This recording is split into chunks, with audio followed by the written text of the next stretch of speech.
leading you versus controlling you. As a man, it leads you versus controlling you. What's going on, family? Welcome back. I pray y'all are doing well as we off top give the Holy Spirit all the honor, glory, and all praise and worship. Thank you, Most High. Thank you, Yahushua, who hung, bled, and died.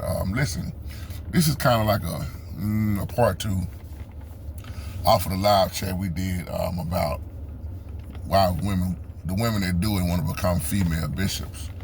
And Diane, you had a very great question in your email about a real man leading. And once again, when I say this, I'm not talking about all women. A lot of women do have a problem with men leading. And then there are some that get it mixed up about you leading versus being that dominant, controlling, beat them over the head type of dude. Even if you may not be beating on a woman physically, you know what I'm saying? What I mean by that, beating you over, which can go more than one way, with just dominating you, in so many ways. And like I said, your battle of your first sexes is in the garden with Adam and Eve. I'm gonna keep saying that. That's your battle of your first sexes in the Bible.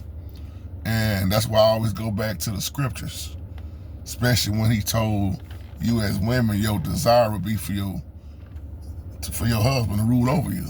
Once again, in other words, it's gonna be two in the house trying to be right, trying to rule over. And that's why a lot of women, once again, that have that independent mentality. I don't need you for this, I don't need you for that. That's why I said in the video the other day, when a man feel like he's not needed, what else can he do? And a lot of women say they want to be led, but once that man that starts leading the right way, it gets to be where you just trying to control me, if that makes sense.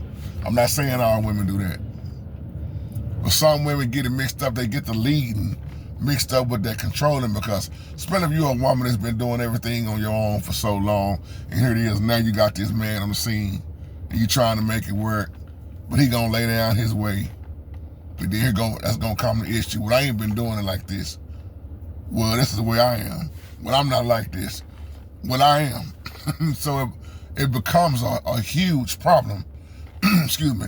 And that's another reason why a lot of people get divorced also, man. It just can't come to an agreement. It's always a battle, an argument, both people trying to be right. Always you say you got your side, he got his side, then the truth lies somewhere in the middle. That's what we say back in the day. But a lot of times, man, you're gonna see that conflict. It's an ongoing conflict, because once again, you want to see things done this way, and then the husband want to see things done that way. So it's a clash of heads once again. But I'm gonna say what I've been saying for years. Only the Most High can take two imperfect people. Notice what I'm saying? Not perfect, but imperfect people, and keep them together. It ain't the wedding ring. it ain't the marriage license. It's the Holy Spirit, that covenant. Because if we try to do this on our own, we would never make it. Talk to somebody that's been married 40 years, 50 years, and listen at the ups and downs. But it's only through the grace of the Most High and the Most High that can hold that marriage together. So I just wanted to come back and hit with that part right there, because there are women who understand, okay, he's leading, and they may not agree with everything, but they'll say stuff like, baby, I know you the head.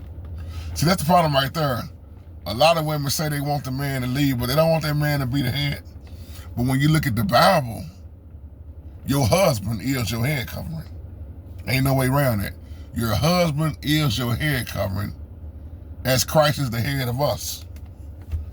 As a higher, the Most High is the head of Christ. That's the Most High's order. So a lot of people got a problem with order. But what does the Bible say? In all things, do things in decent and in order. And all you're getting, get understanding.